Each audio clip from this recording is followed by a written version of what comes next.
को लेकर के एनडीए उम्मीदवार का दावा सामने आया है। एनडीए उम्मीदवार सीपी राधाकृष्णन ने यह दावा किया है उपराष्ट्रपति चुनाव में एनडीए की बड़ी जीत होने वाली है। यह दावा उनकी ओर से किया गया है। इंडिया उम्मीदवार वी सुदर्शन रेड्डी ने भी अपने अपने दावे सामने रखे हैं। तो दोनों ही कैंडिडेट की ओर से अपने दावे सामने रखे गए हैं। उनकी ओर से अपनी जीत का दावा किया गया है। उपराष्ट्रपति चुनाव में एनडीए की बड़ी जीत होगी। साफ तौर पर यह दावा जो है ये राधाकृष्णन की ओर से, सीपी राधाकृष्णन की ओर से यह दावा किया गया है। दोनों ही उम्मीदवारों की ओर से किस तरीके से दावे किए गए हैं, क्या कुछ कहा गया है, ये भी सुनते हैं। The election is taking place. It is going to be a big victory for the Indian nationalism. We all are one. We will be one. India, we want to be the Vikshit Bharat, and all the victory will lead to West. आप सब लोगों की धन्यवाद और सभी प्रतिपक्ष के जितने भी नेतागण हैं उन सबको धन्यवाद।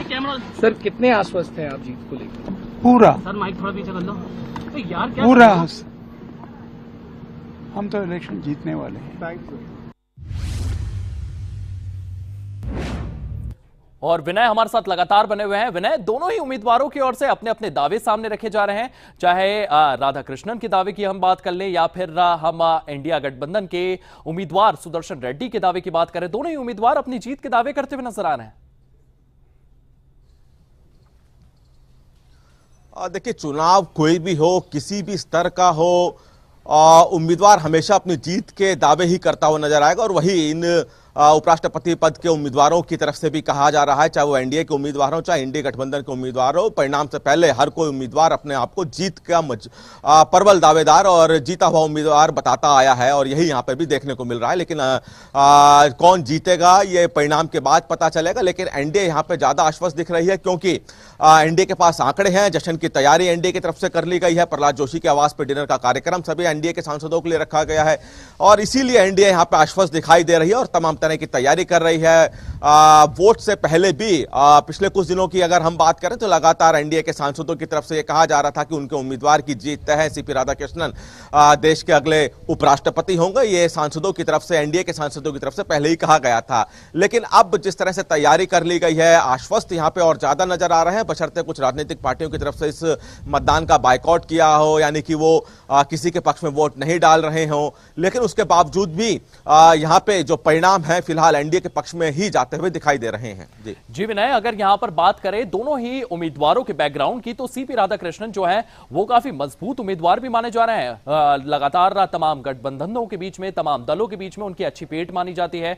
दक्षिण से आते हैं। इसी के साथ साथ अगर बात करें तो उन्हें अंतर्राष्ट्रीय लेवल पर जो राजनीति होती है, फॉरेन नीति होती है, उनमें भी काफी नॉलेज है, काफी लंबा करियर रहा है। सीपी राधाकृष्णन चूंकि बीजेपी के एक पुराने नेता हैं, कई अहम पदों पे, चाहे प्रभारी हो, प्रदेश के अध्यक्ष हो, सांसद हो, कई अहम पदों पे वो रह चुके हैं और कई तरह की जिम्मेदारी भारतीय जनता पार्टी में बतौर नेता और बतौर जनप्रतिनिधि वो निभा चुके हैं। और इसलिए भारतीय जनता पार्टी ने सीपी राधाकृष्णन को अपना उम्मीदवार उपराष्ट्रपति पद के लिए बनाया है। और चूंकि दक्षिण भारत से आना भी उनके लिए एक बहुत बड़ा, ये कह सकते हैं कि प्लस पॉइंट है, चूंकि दक्षिण भारत में भारतीय जनता पार्टी अपनी जो जड़ें हैं वो मजबूत करना चाहती है। इससे पहले भी सीपी राधाकृष्णन दक्षिण भारत में भारतीय जनता पार्टी का झंडा बुलंद करते हुए आए हैं। कई जिम्मेदारियां और कई अहम कार्यक्रम उन्होंने दक्षिण भारत में भारतीय जनता पार्टी के सफल आयोजित करे हैं। इसीलिए भारतीय जनता पार्टी की तरफ से सीपी राधाकृष्णन को चुना गया, क्योंकि दक्षिण भारत में जिस तरह से भारतीय जनता पार्टी अपना एक चेहरा, एक अपनी मजबूती दिखाना चाहती है, उपराष्ट्रपति पद का चुनाव उनके लिए एक अवसर बन के आया। और इसीलिए दक्षिण भारत से ही भारतीय जनता पार्टी ने अपना उम्मीदवार चुनने की सलाह ली। जी, पर उपराष्ट्रपति पद के चुनाव जो है वो देखने को मिल रहा है। लेकिन सबसे बड़ा दाव जो यहां पर देखने को मिल रहा है वो वाईएसआर को लेकर के देखने को मिल रहा है। विनय, वाईएसआर जो है वो एनडीए के पक्ष में वोट डालता हुआ यहां पर नजर आएगा। तो एक बड़ा अपडेट साउथ से ये भी सामने आया है। देखिए, सीपी राधाकृष्णन को वोट करना, चूंकि एक जिस तरह से लगातार हम कह रहे हैं कि जिस समाज से वो आते हैं, और चूंकि अगले साल दक्षिण भारत में विधानसभा चुनाव भी हैं, और उसको देखते हुए यहां पर यह फैसला कई राजनीतिक पार्टियां, खासतौर पर जो दक्षिण भारत की हैं, उनके लिए एक असमंजस की स्थिति, क्योंकि जहां सीपी राधाकृष्णन दक्षिण भारत से हैं तो वहीं डी सुदर्शन रेड्डी भी दक्षिण भारत से है, लेकिन राजनीतिक पार्टियां जो दक्षिण भारत की हैं उनके लिए एक बड़ा एक कह सकते हैं कि प्रश्न बन गया था कि किसको मतदान किया जाए, किसको नहीं किया जाए, और इसीलिए इस सबके बीच वाईएसआर की तरफ से तय किया गया है कि एनडीए के पक्ष में वोट डालेंगे।